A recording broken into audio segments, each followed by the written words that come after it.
먼저 생각해야 될 것은 과연 이 대통령 개정안이 어느 정도의 완성도 그리고 어느 정도의 진정성을 가지고 있느냐 이 부분인데 사실 이 부분에서 일반 국민들이 평가하기가 조금 어려운 점들이 있는 것 같습니다. 그래서 이제 이 분야를 전공에서 어떤 법학자들 의견들을 이제 쭉 한번 들으면서 뭐 거기다 이제 제 의견을 더 씌워서 좀 말씀을 드리는 것이라고 생각하시면 될 것 같습니다. 일단 완성도 측면에 있어서는 이익한 점이 굉장히 많다라는 것이 일반적인 얘기입니다. 무슨 얘기냐면은 예를 들어가지고서 그동안에 있어서는 현행법에 있어서는 모든 국민이라고 얘기하는 것을 갖다가 모든 사람과 국민으로 나눴습니다. 이건 학설상 인간의 권리, 국민의 권리 나누던 것을 뭐 종문화시켰다라는 점에 있어서 그 자체가 뭐 사람이라는 표현에 대해서 논란이 있지만 어찌됐든 나누는 것 자체가 문제되지 않을 수 있는데 문제는 그런 관에서 그 기준에 따르자면은 사람의 권리가 되어야 될 게 국민의 권리가 되어버리는 이건 의도적인 것이라기보다는 결국 꼼꼼하게 챙기지 않은 것이라고 보이는 그런 것들이 있습니다. 이것은 통신의 비밀 모든 국민의 권리라고 있습니다. 근데 그럼 외국인에 대해서는 뭐 도청해도 되고 서신 검열해도 되고 뭐 전혀 문제 안 된다는 얘기냐 말이 안 되거든요. 혹은 이제 재판 청구권은 모든 사람의 권리로 해놓고선 공정하고 신속한 재판에 대해서는 또 모든 국민도 해놨습니다. 외국인에 대한 재판은 공정하지도 않고 신속하지 않아도 된다. 이것도 아니지 않습니까? 이런 식으로 이제 완성도가 떨어지는 부분들이 여기저기 나타납니다. 대표적인 몇 가지만 말씀드린 거고요. 또 다른 한편에서 진정성과 관련해서는 이게 지금 자유한국당 비롯되고 야당들이 반대하는 상황에서 국회 통보가 못한다는 건 분명합니다. 그런데 그렇다면 이 내용을 가지고 협의해보자라는 얘기 없이 바로 발의부터 했었던 이게 과연 이 개헌안을 갖다 관철시키고자 하는 진정한 의도가 있는 것인지 아니면 다른 목적이 있는지에 대해서 의문이 나올 수밖에 없는 상황입니다. 그리고 그런 것을 전제로 해가지고 그렇다면 올바른 방향은 무엇이며 그것에 비춰서 어떻게 평가되는지 또 어떤 식으로 나가야 되는지를 얘기하기 위해서 오늘 주제가 이제 자유민주적 관점이니까 이 자유민주주의 자체에 대해 가지고 몇 가지만 먼저 말씀을 드리겠습니다. 우리가 민주주의를 얘기를 할 때 자유와 평등이 양대 이념이라고 하는 점은 누구도 부정하지 않습니다. 마치 자유주의, 평등주의 따로따로 있고 그렇기 때문에 자유를 뺀 민주주의도 가능한 것처럼 이렇게 얘기하는 시대는 이미 지났습니다. 자유 없는 민주주의 가능하지 않습니다. 그런데 자유민주주의라는 얘기 도대체 왜 들어갔느냐? 그건 북한에서 사실 진정한 민주주의가 아니면서도 인민민주주의라고 해서 자기를 민주주의로 포장하는 이런 것들과 명확하게 구분하기 위해서입니다. 그리고 그런 맥락에서 본다면 민주주의 뭐 그 자체로서 충분하다. 자유라는 말을 띄어도 상관없다라고 볼 수도 있습니다. 그래도 자유는 어차피 보조적인 것입니다. 그런데 만약에 그것이 이제 오해된다면 마치 자유 없는 민주주의가 가능한 것처럼 이렇게 된다면 그건 매우 심각한 문제다. 이 점은 짚고 넘어가야 될 것 같습니다. 그리고 그러한 점들과 관련해서 세간에 많이 퍼져 있는 오해가 있습니다. 우리 헌법상으로 보면 예를 들어서 자유민주 기본질서라고 하는 것이 헌법 전문과 제4조 평화통일조항에서 나옵니다. 그런데 헌법 제8조 4항 정당 해산에 관한 조항에서는 자유자를 띄고 민주기본질서라고 얘기를 합니다. 이게 도대체 어떤 의미냐? 내지는 어떻게 다른 것이냐? 헌법학자들 사이에 있어서는 이견이 전혀 없는 건 아니지만 압도적인 다수는 같은 것이다라고 봅니다. 왜냐면은 방금 말씀드렸던 민주주의 안에 자유가 이미 들어가 있기 때문에 자유민주주의, 민주주의가 같은 것이고 민주기본질서, 사회민주기본질서 같은 것이다라고 하는 것이 하나의 측면이라면 또 다른 한편으로서는 오히려 가장 좁게, 가장 엄격하게 따져야 될 것이 8조 4항 정당 해산입니다. 왜냐면은 헌법 전문에서는 자유민주 기본질서를 갖다가 이제 수호한다는 이제 추상적이고 이제 포괄적인 그런 규정이라면 이 4조의 그 통일 조항 같은 경우에 있어서는 우리가 통일을 하더라도 저거 통일은 아니다. 자유민주 기본질서에 입각한 통일이다라고 하는 것인데 8조사항의 정당해산은 이건 사실 정당해산 요건을 완화해서 함부로 하게 된다면 그건 정부 여당이 야당을 탄압하는 데서 굉장히 위험한 요소가 될 수 있습니다. 그렇기 때문에 이 부분에 대해서는 가장 엄격해야 된다는 것이 우리나라뿐만 아니라 이 제도를 처음 탄생시켰던 독일에 있어서도 일반적으로 인정되고 있습니다. 그 독일에서 이제 자유민주기본질서는 용어도 그대로 사용하고 있고요. 우리가 민주기본질서라고 표현을 조금 바꿨지만 결국 그 의미는 독일의 용어와 마찬가지로 매우 엄격해야 된다. 그랬었을 때 마치 자유민주기본질서 따로 있고 사회민주기본질서 따로 있어서 자유민주기본질서 이외에 사회민주기본질서에 위배되는 정당도 또 해산할 수 있는 것처럼 이렇게 주장하는 것은 타당하지 않다. 이 점이 이제 중요한 부분이고 실제 통합재보단 해산의 경우에 있어서 우리 헌법재판소도 이 민주기본질서를 그런 의미에서 좁게 해석을 했습니다. 결국 그와 같은 의미에 있어서의 이 자유민주주의 내지는 자유민주 기본질서라고 하는 것은 결국 민주주의 그 자체와 다르지 않다. 그런데 여기서 이제 조금 나누어서 볼 부분이 있습니다.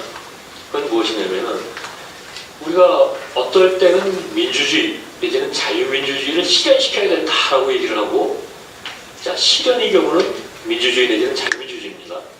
그런데 어떨 때 수호해야 된다라고 할 때는 민주주의를 수호해야 된다는 말도 하지만 민주적 기본 질서를 수호해야 된다. 혹은 자유민주적 기본 질서를 수호해야 된다는 말을 더 우선시하는 경우가 많습니다. 왜 그럴까요? 그것은 이 두 가지의 개념이 약간의 뉘앙스의 차이가 있기 때문에 그렇습니다. 말하자면 자유민주적 기본 질서라고 하는 것은 인류사의 어떤 수천 년 역사적인 경험을 통해 가지고서 침전된 근본 가치에 해당되는 거죠. 이런 것들로 최소한의 것들을 이야기를 합니다. 독일에서 자유민주적 기본 질서라고 하는 용어를 처음 탄생시킨 배경이 사실은 히틀러 나치의 경우였습니다. 나치의 경우에 있어서는 여러분들 잘 아시겠습니다. 다수의 지지를 얻어서 집권했습니다. 그런데 집권하고 나서는 민주주의를 파괴했습니다. 이런 경험을 되풀이하지 않기 위해서 다수라 하더라도 민주주의를 파괴할 자격은 없다. 민주주의를 파괴한다는 게 구체적으로 뭐냐? 사실 민주주의 자체라고 하는 것은 그 자유가 이것저것 다양한 의견들, 다양한 생각들 다 할 수 있다는 얘기 아닙니까? 할 수 있는데 해설을 안 될 것은 도대체 뭐냐? 이것도 안 되고 저것도 안 되고 전부 다 하다 보면 오히려 전체주의가 되어버립니다. 자유의 영역을 최대한 확보하면서 그래도 이거는 안 된다라고 이게 깨지면 민주주의 자체가 파괴된다라고 하는 그런 핵심적인 부분들. 그걸 이제 우리가 근본 가치라고 얘기를 하고 이 근본 가치를 자유민주적 기본 질서로서 정의를 해낸 겁니다. 그때 자유민주적 기본 질서라고 하는 것은 적극적인 실현보다는 어떤 경우에도 설령 현재적 다수라 하더라도 침해서는 안 되는 아주 핵심적인 부분들. 이걸 이제 빗대어가지고서 현재의 다수가 역사적 다수를 무시해서는 안 된다. 이런 식으로 얘기를 합니다. 그랬었을 때 이 자유민주적 기본 질서에 포함되는 것은 인권. 여러분들 잘 아시다시피 이 나치 시절에 있어서는 유태인에 대해서 이제 어떤 심각한 박해가 있었을 뿐만 아니라 독일인들의 인권도 충격을 몰라도 뒤로 가면서 이제 엄청나게 탄압을 많이 받았었거든요. 여기서 이제 소수자의 인권이라 해서 다수가 침해서는 안 된다. 인권 자체는 다수 소수 가리지 말고 무조건 보장돼야 된다.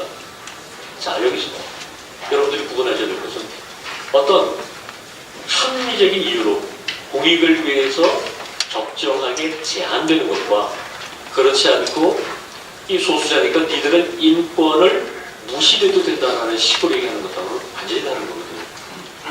그래서 그런 의미에서 인권 또 그 인권을 위해서 꼭 필요한 시스템들 민주주의에 있어서의 어떤 국민주권, 대의제, 다수결, 법치주의에 있어서의 권력분립, 사업부의 독립, 혹은 그 바탕에 깔려있는 다원주의 내지는 복수정당주의, 이런 것들이 자유민주기본질서의 내용으로 인정이 되고 있습니다. 이런 것은 어떤 경우에도 깨지 마라. 다수라 하더라도 깨지 마라. 심지어는 헌법 제정이나 개정에서도 그 부분을 깨뜨려서는 안 된다. 국민이 주권자라 하더라도 이걸 건드려서는 안 된다. 이렇게까지 얘기를 하는 겁니다. 반면에 이제 적극적으로 민주주의를 실현한다라고 했었을 때 이때 있어서는 다양성이 인정이 돼야죠. 결국 우리가 자유민주주의를 얘기를 하면서 자유가 없는 것처럼 이것만이 옳고 다른 것은 다 틀렸다 라고 얘기를 하는 것은 자기 모순이 되어버립니다. 자유민주주의라고 하는 것은 말 그대로 자유롭게 다양한 의견들, 주장들 제시될 수 있고 경쟁할 수 있고 그 가운데 있어서 선택될 수 있는 이런 시스템을 얘기를 합니다. 결국 자유민주주의라는 큰 틀 안에서 그 자기의 한계를 그어주는 것이 오히려 자유민주주의 기본 질서다. 자기 부정이 민주주의가 스스로 자기를 파괴하는 일은 없도록 하는 그게 이제 자유민주주의 기본 질서라고 보시면 될 겁니다. 그랬었을 때 우리 헌법의 발전 방향이라고 하는 것, 제10차 개헌에서 나아가야 할 방향이라고 하는 것은 자유민주주의 기본 질서는 어떤 경우에도 깨뜨려서는 안 되는 거니까 이거는 공고하게 하고 그런 가운데 이제 다양한 의사들, 다양한 주장들이 공정하게 경쟁할 수 있는 이런 시스템으로 가야 된다. 기본적인 방향이고 여기 무슨 이론이 있을 수 없습니다. 있으면 그건 민주주의가 아닙니다. 자, 이런 기준을 전제해 놓고 그러면 이번 대통령 개헌안은 그 기준에 비춰서 좋은 개헌안이냐 나쁜 개헌안이냐 문제가 있다면 어떤 문제들이 있느냐를 이제 생각을 해보겠습니다. 일단 가장 먼저 눈에 띄는 것은 이 개헌안이 전문에 있어서의 뭐 여러 가지 논란들이 있지 않습니까? 뭐 5.18이나 고마항쟁이나 이런 것들 집어넣지 않는 것부터 시작해서 기본에 있어서도 특히 이제 사회법 관련해서 뭐 여러 가지 노동주의 주장들 같은 것을 이제 많이 담았다든지 혹은 경제 관련 조항의 변화라든지 뭐 이 부분에 대해서는 신 교수님께서 두 번째 과정에서 보다 상세하게 설명을 해주실 것으로 믿고 넘어가는데 전체적인 성격을 가지고서 한 가지만 말씀을 드리자면 헌법이라고 하는 것은 방금 말씀드린 그런 맥락에 있어서 자유로워야 됩니다. 자유의 영역을 확보해야 됩니다. 다시 말하자면 어떤 특정한 방향으로 쏠리는 이념적 편향성은 결코 바람직하지 않다는 겁니다. 뭐 그런 맥락에 있어서 입법은 조금 다를 수 있습니다. 법률은 그때그때 예를 들어서 뭐 진보 정권이냐 보수 정권이냐에 따라서 나름대로의 정책적인 색깔을 드러낼 수 있습니다. 그런데 헌법은 보수와 진보의 경쟁의 장이 되어서는 안 되고 모두가 공감할 수 있는 것이어야 됩니다.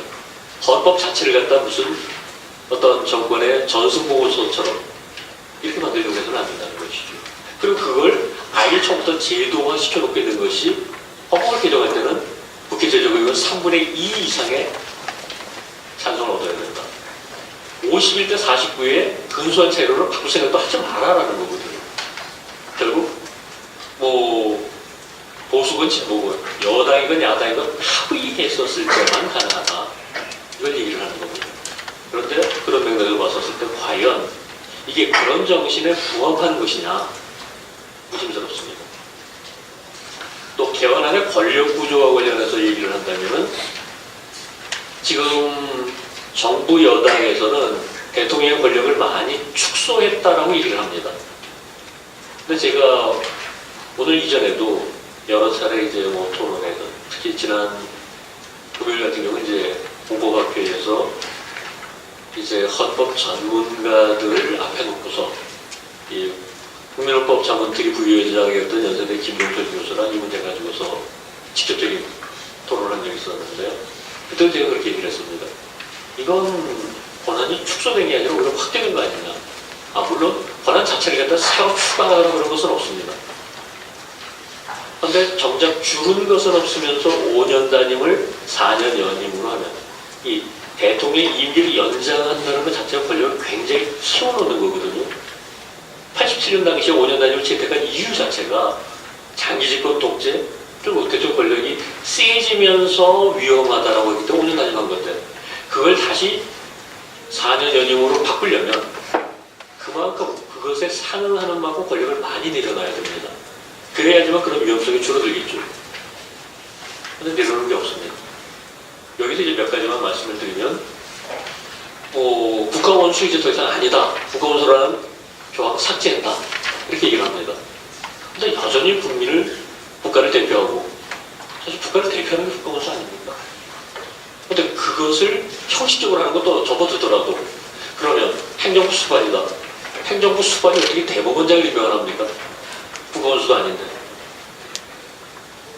그럼 국회의장도 임명할 겁니까? 말이 안 되거든요. 그런데도 그렇게 얘기를 합니다. 이건 논리적으로 설명이 안 되는 억지입니다. 감사원 독립시켰다고 얘기를 합니다.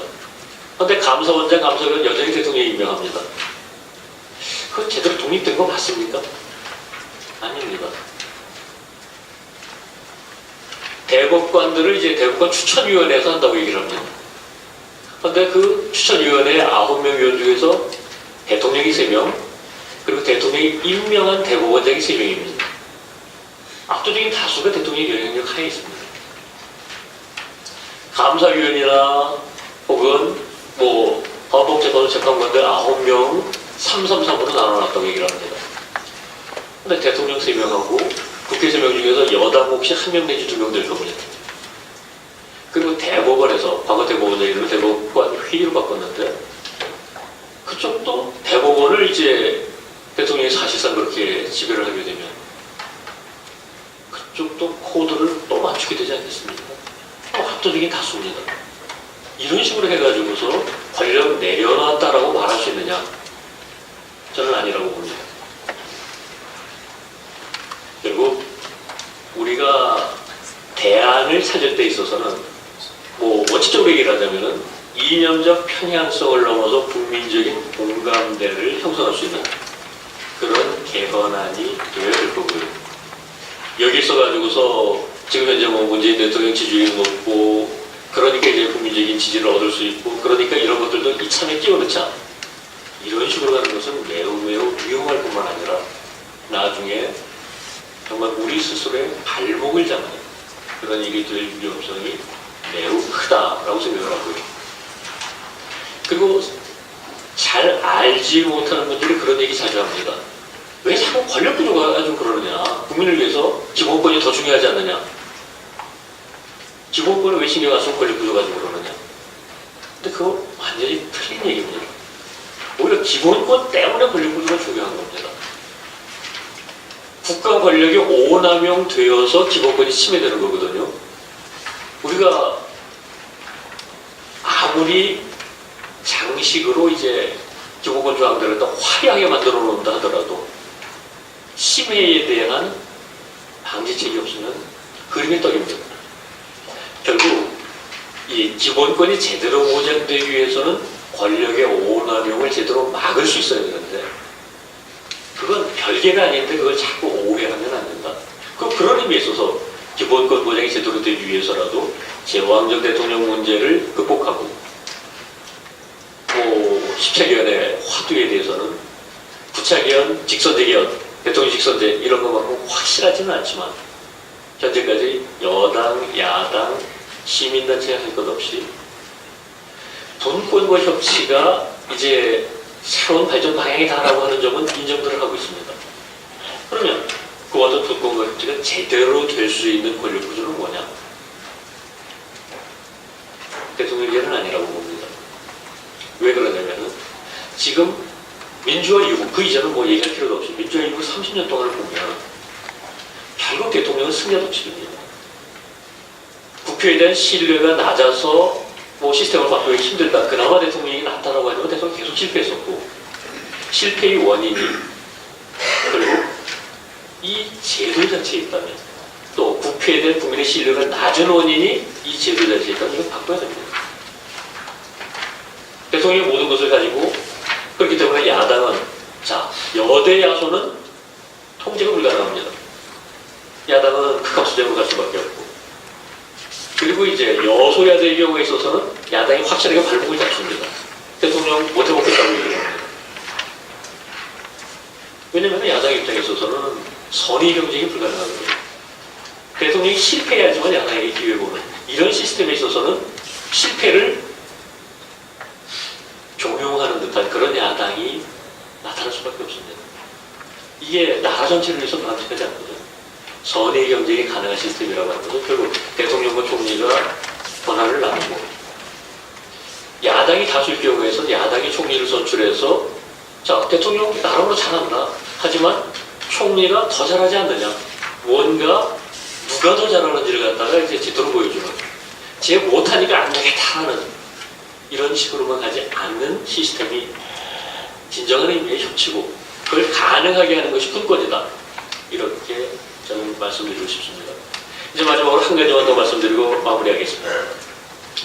우리가 시대의 변화에 맞는 새로운 옷을 입어야 된다는 얘기를 하는데 현재 시스템이라고 하는 것은 사실 60년대, 70년대 개발 독재 당시의 시스템에는 크게 벗어나지 않았습니다.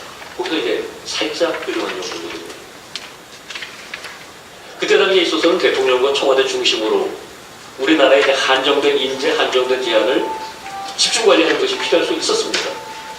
지금은 더 이상 아닙니다. 21세기에 맞는 시스템은 아닌데 지금 현재조차도 청와대만 보이고 여당도 안 보이고 정부도 안 보이는 이런 시스템으로 21세기 무한 경쟁을 했다 이겨내기는 힘들다. 그런 의미에서도 역시 우리 현실에 맞는 새로운 시스템, 새로운 방법이 필요하다라는 점을 말씀드리면서 마무리 짓겠습니다. 감사합니다.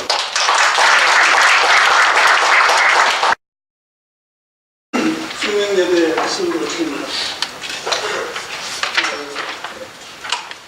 문재인 대통령이 3월 26일에 헌법 개정안을 발의했는데 지방선거 동시 투표 개헌 이것을 약속을 지키겠다 그러면서 이제 발의를 했습니다.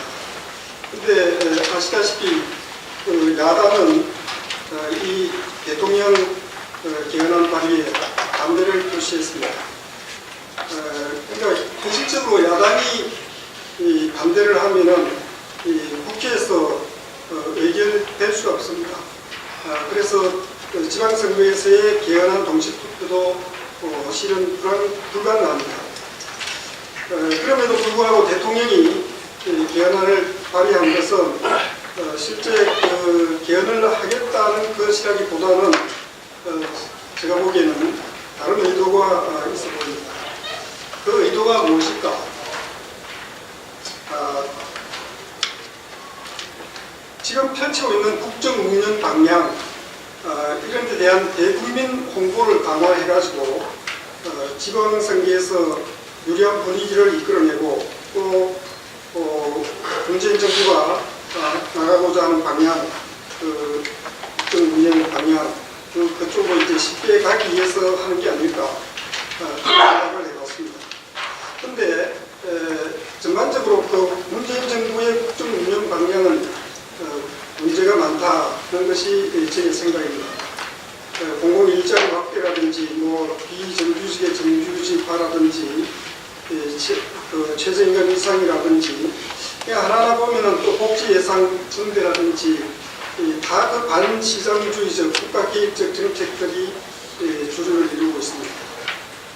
문재인 정부의 개정안은 이러한 정책 기조와 맥을 같이 하는 것이다 이렇게 생각합니다. 사실 그 개헌으로 이야기하자면은 우리에게 필요한 것은 경제 자유화를 위한 개헌이다 그런 생각이 듭니다. 사실 평등 이념에 기초한 국가 개입의 확대는 우리나라 경제 활력을 크게 떨어뜨리고 있습니다. 경제 사회가 발전할수록 민간 부문 내지 시장의 역할이 더 중요해집니다. 이런 관점에서 보면 문재인 정부의 개헌안은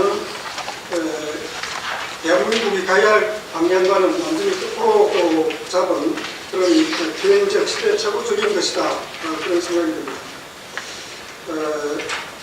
이런 그 대형적인 국정 철학을 홍보하는데 이 개헌안을 이용할 것이라면 우리는 그 개헌안에 당연히 반대를 해야 합니다. 그 개헌안의 속뜻을 국민들에게 널리 알림으로써 문재인 정부로 인하여 대한민국의 그동안의 성취가 손상을 입는 사태를 막아내야 한다. 그런 생각입니다. 저는 이제 이 시장경제적 관점, 경제 분야를 중심으로 문재인 정부의 개헌안의 문제점을 지적하고 개헌을 무엇을 이렇게 보도록 했습니다. 우선 그 경제조항 개헌안의 주요 내용을 살펴보고 또 우리나라 헌법의 그 경제조항의 개정 약사를 살펴봄으로써 이 개헌안이 어떤 역사적 맥락을 갖고 있는지 살펴보겠습니다. 그리고 지금 뭐 개헌이 이 분위기에서 이루어져서도 안 된다고 생각합니다만 앞으로 언젠가 개헌이 이루어질 경우에 경제조항은 어떤 방향으로 개정되는 것이 바람직할 것인지에 대해서 저 의견을 이야기하도록 하겠습니다. 마지막으로 이 문재인 정부의 개헌안 홍보 공수에 대한 대응 방향에 대해서 제 의견을 이야기해보도록 하겠습니다. 먼저 그 경제조항 개헌안의 주요 내용을 살펴보겠습니다. 우선 그 경제민주화 내용을 강화하는 것으로 되어 있습니다. 경제민주화 조항에 상생이라는 말을 추가하기로 했고 또 소상공인을 별도로 이렇게 중소기업 구성돼서 분리해가지고 보호 육성 대상으로 명시했습니다. 아주 중요하다고 생각하는데 그 국가의 사회적 경제 진흥 의무를 부과를 했습니다. 사회적 경제라는 용어를 쓰고 있습니다. 두 번째로 국토와 자원의 지속 가능성 확보 의무를 강화했습니다. 그 다음에 토지 공개념을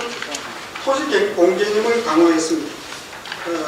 토지의 공공성과 합리적 사용을 위하여 필요한 경우에 법령에서 특별한 제한이나 의무를 부과할 수 있도록 그렇게 했는데 여기서 공공성, 합리적 사용, 아주 정부가 자의적으로 해석하면서 개인 사유재산, 토지에 개입할 소지가 많아지지 않겠느냐 그런 생각입니다. 농업의 공익적 기능을 명시했습니다. 소비자의 권리를 강화하는 내용을 담았습니다. 기초학문의 장려에 노력할 것을 명시를 했습니다. 이것이 이제 제10장 경제 부분의 그 주요 개헌안 내용을 이야기한 것인데 경제장에 포함되어 있지는 않지만 경제와 직간접적으로 관련되어 있는 조항도 상당수 개정되는 것으로 되어 있습니다. 그 주요 내용을 정리해보면 다음과 같습니다.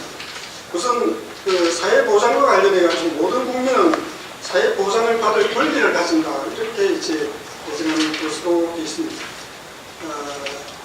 전에는 이제 국가가 그 사회복지 정진에 노력할 의무를 준다 이런 식으로 되어 있었는데 지금은 사회보장권을 국민의 기본적 권리로 이렇게 정의하는 것으로 하고 있습니다.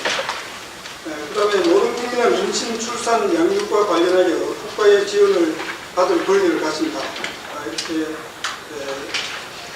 개정하는 것으로 되어 있고 주거권을 새로이 도입하고 있고 건강권을 새로이 도입을 하고 있습니다. 또 어린이, 청소년, 노인, 장애인 등은 그 사회의 일원으로 다양한 영역에서 동등한 권리를 가진다는 점을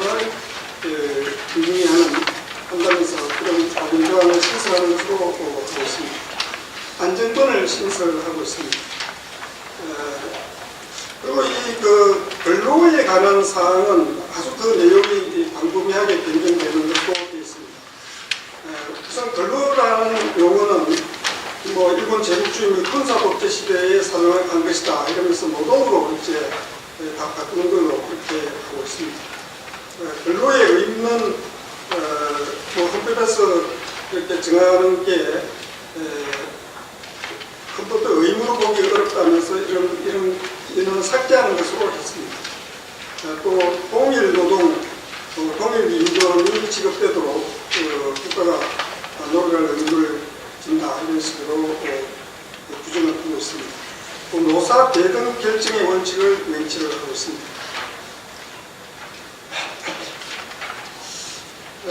그리고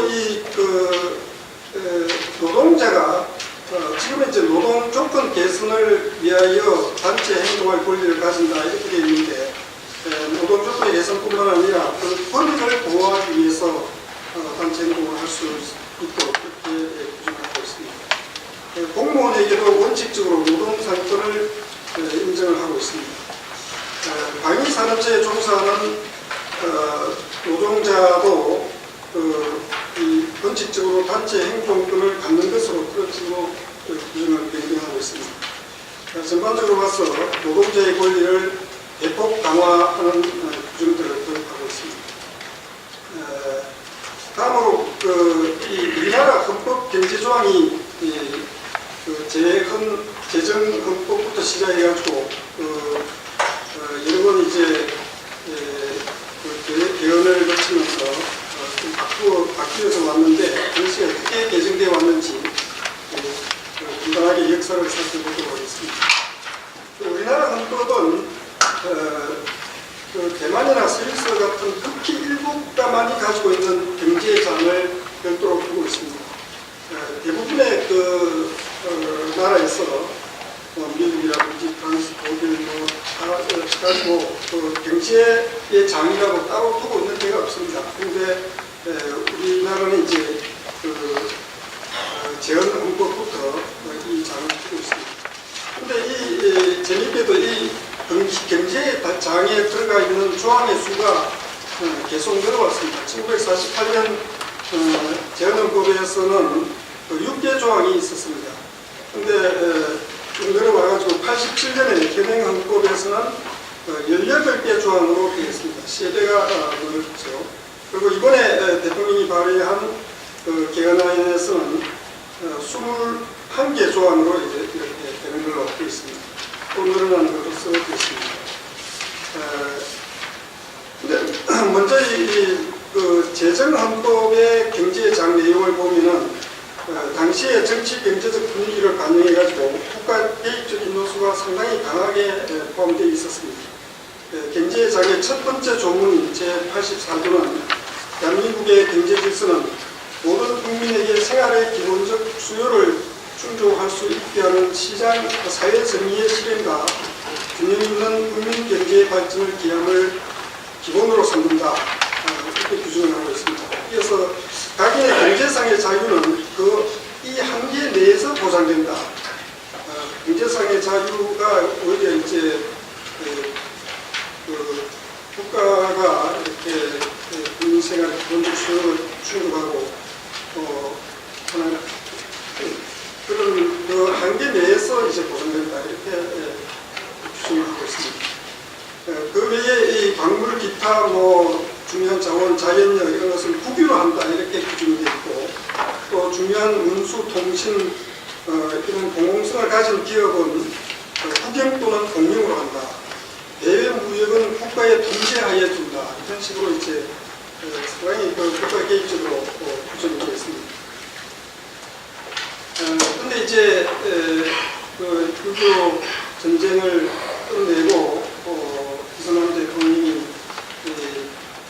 경제 발전에도 관심을 갖고 하면서 헌법 개정을 했는데 국가 개입적 요소를 상당히 완화하는 쪽으로 방향을 했습니다. 그래서 1954년에 제2차 개정헌법에서는 국가 광물이라든지 이런 국유로 한다라든지 또 중요한 운수통신 이런 공공성을 가진 기업은 국영 또는 공유를 한다든지 이런 표현을 다 없앴습니다. 그리고 대의무역과 관련해서는 법률이 정하는 바에 의하여 국가의 통제하에 둔다 이런 식으로 규정을 하고 또 사형기업에 대한 국가 개입 이것을 상당히 어렵도록 하고 있습니다. 법률에 규정한 경우를 제외하고는 이 사형기업을 국유 공유로 이전하거나 할 수 없다 이런 식으로 이제 국가 개입적인 요소를 완화시켰습니다. 우리나라 헌법이 자유시장 경제 방향으로 큰 발을 내디딘 것은 1962년 제5차 헌법 개정을 통해서였습니다. 여기에서 그 경제정의 첫 번째 조항에서 대한민국의 경제 질서는 개인의 경제성의 자유와 창의를 존중함을 기본으로 한다. 이 규정을 새롭게 도입했습니다. 그 제2항에서 국가는 모든 국민의 생활의 기본적 수요를 충족시키는 사회정의의 실현과 균형 국민 경제 발전을 위해 필요한 범위 안에서 경제에 관한 규제 조정을 한다. 이렇게 해가지고 기존 헌법 조문의 표현을 상당 부분 옮겨오긴 했지만 이제 국가의 경제에 대한 규제와 조정은 기본 원리라기보다는 보완 원리로 자리매김하게 되어 있습니다. 그리고 대외 무역을 통제 대상에서 육성의 대상으로 다르게 지정했습니다. 그러니까 박정희 대통령이 이제 본격적으로 경제 개발을 시작하고 하면서 이제 처음 만든 1962년 헌법은 상당히 자유시장 경제 방향으로 전문이 갔다 볼 수가 있습니다. 그런데 1980년 전두환 정권 들어서면서 개정된 8차 개정 헌법은 국가 개입적 요소를 다소 추가로 도입을 했습니다. 국가적 폐단을 적절히 규제 조정한다라든지 국가는 중소기업의 사업 활동을 더 육성하여야 한다 이런 조항을 새롭게 도입을 했습니다. 1987년 개정된 9차 개정헌법, 현행헌법이죠. 여기에서는 국가 개입적 요소가 더 강화됐습니다. 여기서 경제민주화, 경제에 대한 규제와 조정을 하는 사유로 이제 여러 가지가 변화가 되어 있는데 그 중에 경제민주화 이것을 이제 새롭게 도입을 했습니다. 그리고 국가는 지역 간의 균형 있는 발전을 위하여 지역 경제를 육성할 의무를 진다 이런 규정도 도입됐습니다. 이렇게 우리나라 헌법 경제조항 재개정 역사를 크게 보면은 1948년 제정헌법에서는 국가 개입적 요소가 상당히 강했지만은 54년 2차 개정헌법에서는 다소 완화됐고 1962년 5차 헌법 개정에서는 자유시장 경제 방향으로 큰 발을 내딛었다가 80년 8차 개헌 또 87년 9차 개헌을 통해서 국가 개입적 요소가 다시 강화되어 왔다 이렇게 볼 수가 있습니다. 그런데 이번에 대통령이 발의한 개헌안의 경제조항은 앞에서 본 국가 개입적 앞에서 본 바와 같이 국가 개입적 요소를 더욱더 강화하는 쪽으로 가고 있습니다. 이런 기초적인 사실을 배경에 두고 우리나라 경제조항이 앞으로 어떤 식으로 개정되었으면 좋겠는지 거기에 대해서 제 의견을 말씀드리도록 하겠습니다. 1960년대만 하더라도 다 아시다시피 우리나라는 세계에서 가장 가난한 나라였습니다. 그런데 이제 5, 60년이 지나가지고 지금은 우리나라가 북한과 아주 차이를 보이면서 세계 10대 경제 대국의 하나로 올랐었습니다. 북한의 1인당 국민소득은 남한의 20분의 1에도 되지 않습니다. 북한 인구가 우리 남한의 반 정도 되니까 소득 규모는 40분의 1에도 되지 않습니다. 그러면 어떻게 이 대한민국이 이렇게 크게 발전을 하고 북한은 지금 세계 제빈국의 하나로 남아있을까? 그것은 체제의 차이 때문이라고 생각합니다. 기본적으로 우리나라는 자유민주주의와 열린 시장 경제를 채택했는 데 비해서 북한은 세습 독재와 사회주의 배이 경제를 채택했습니다. 이스마일 대통령은 전 세계적으로 자유주의 이념이 팽창해가는 시기에 우리나라의 자유민주주의와 시장경제의 기초를 닦았습니다. 박정희 대통령은 수출지향적 경제성장 전략을 채택하면서 잘하는 기업, 성과를 내는 마을 등을 지원하는 방식으로 그 사람들로 하여금 열심히 일하고 열심히 배우고 열심히 투자하고 열심히 기술을 개발할 인센티브를 갖도록 했습니다. 앞에서 이제 말한 바와 같이 1962년 5차 개정헌법의 경제장 첫째 조항에서 우리나라 경제 질서는 개인의 경제상의 자유와 창의를 존중함을 기본으로 한다, 이렇게 규정을 했는데, 이런 그 제도적 정책적 기반 위에서 우리나라가 고도 성장을 이루었다, 저는 그런 생각이 듭니다. 그런데 1990년대 이후 지금까지 30년 동안은 성장이 서서히 둔화되어 가지고 오늘날에는 성장률이 2~3%밖에 되지 않고 있습니다. 물론 이 성장률이 점점 낮아지는 것은 소득 수준이 높아짐에 따라서 나타나는 자연스러운 현상이라는 측면도 있지만은 제도와 정책이 사람들로 하여금 열심히 일하고 열심히 아이디어를 개발하고 하는 인센티브 측면에서 이전과 같지 못하게 바뀌게 된 데도 그 원인의 일단이 있다, 그런 생각이 듭니다. 사실 우리나라보다 더 잘 살면서도 더 빠르게 성장하는 나라들도 있습니다. 아일랜드 같은 나라는 우리나라보다도 소득 수준이 훨씬 높고 하면서도 경제 자유와 이런 것에 힘을 가지고 성장할 수가 있습니다. 그러니까 우리나라가 지금 뭐 2~3% 성장하는 것, 이것이 숙명이다, 전혀 그렇게 생각하지 않습니다. 제도가 바뀌고 정책이 바뀌고 잘 해나가면 아직도 고속 성장의 여지는 충분히 많이 남아있다, 그런 생각이 듭니다.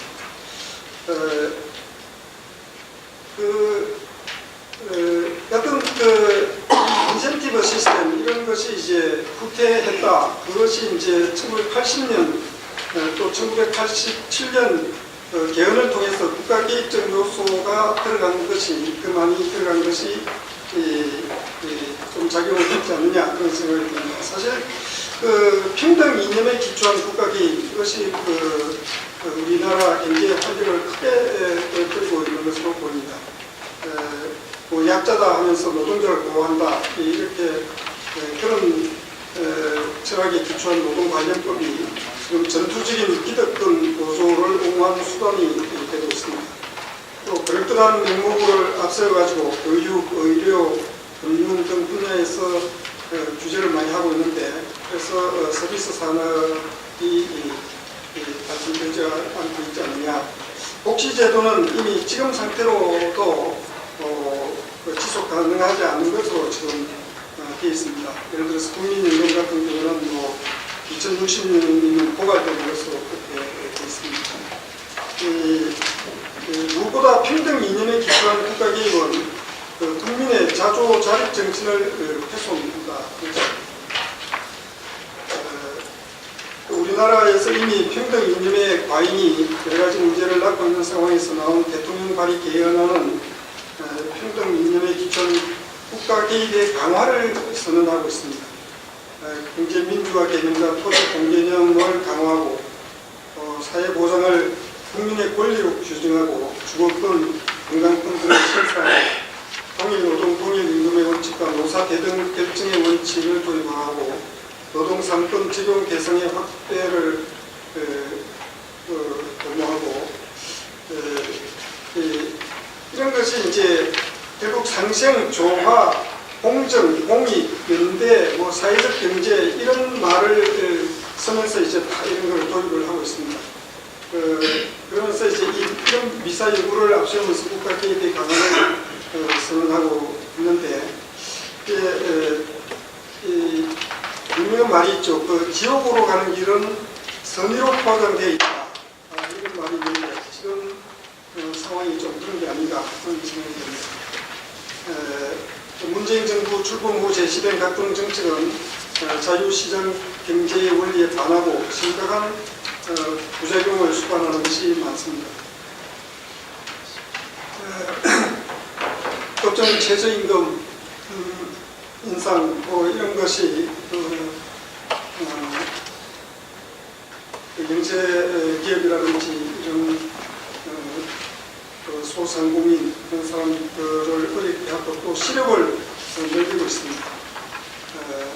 최저임금 인상분을 정부가 예산으로 보조한다. 이거는 어느 나라에서도 하지 않았던 그런 정책입니다. 그런 것을 들고 나오고 있고 고용노동부가 제빵 프랜차이즈 본사의 전국 가맹점에서 일하는 제빵기사 전부를 본사가 그러니까 직접 고용하도록 지시를 내리기도 하고 이게 뭐 명령경제로 가겠다는 건지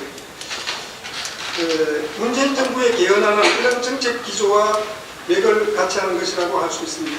개헌의 지향점은 사회민주주의 내지 사회주의가 아닌가 하는 그런 생각이 들 정도입니다. 가난과 노예의 길로 접어들고 있는 것은 아닌지 심히 우려됩니다.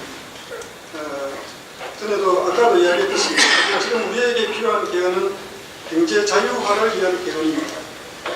자유민주주의와 시장경제는 자유주권 제도와 계약 자유의 원리를 기초로 접근하면서 나라를 발전과 번영으로 이끕니다.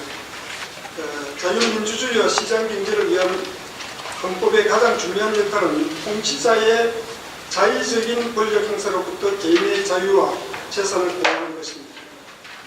그리고 경제와 사회가 발전하여 다양하고 복잡화되면서 국가, 정부가 경제적, 사회적 활동을 조절하는 것은 점차 한계에 부딪히게 되고 민간 부분 내지 시장의 역할이 더 중요해집니다. 그런 관점에서 보면은 아까도 이야기했듯이 우리나라 경제조언은 경제 자유화 방향으로 가야 된다 그런 생각이 듭니다. 제가 그래서 이 경제 조항을 어떻게 개헌하면 되겠는지 의견을 내봤습니다. 현행헌법 제9장 경제 부분을 통째로 삭제하는 것이 좋다 그런 생각이 듭니다. 대부분 나라에서 헌법이 경제장을 적도로 두지 않고 있다는 것은 아까도 이야기를 한 적이 있습니다.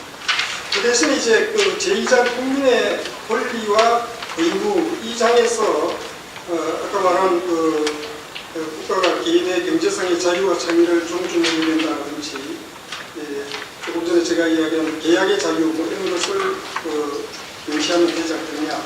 그래서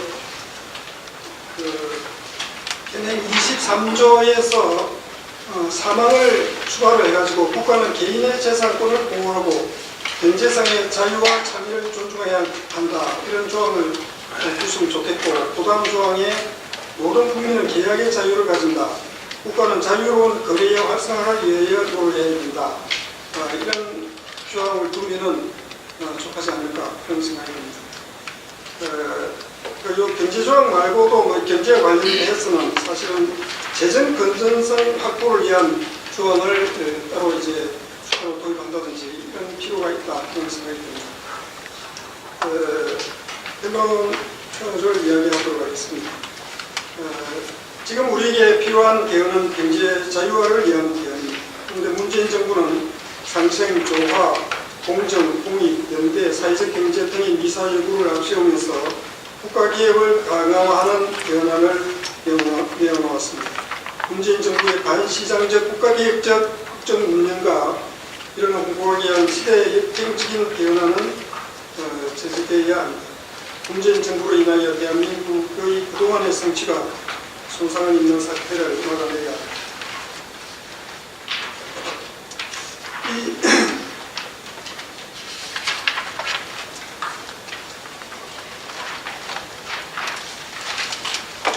이번 개헌 문제의 핵심은 권력 구조 개편에 있지 않다고 생각합니다. 야당이 제왕적 대통령제의 종식과 책임 중립에 이런 것을 주장하면서 국회에서 개헌 논의에 참여하는 것은 문재인 정부의 전략에 말려드는 것일 수 있다. 그런 생각입니다. 오히려 자유 대한민국 세력은 문재인 정부 국정 운영 방향의 대행성, 시대착오성을 부각시키면서 싸워나가야 된다고 생각합니다. 국가 개입을 강화하는 사회주의 방향으로의 개헌 시도를 저지하는 데 힘을 모아야 합니다. 그리고 자유민주주의와 시장경제가 어떻게 나라를 발전과 번영으로 이끌게 되는지 국민들에게 널리 알려야 한다고 생각합니다. 감사합니다.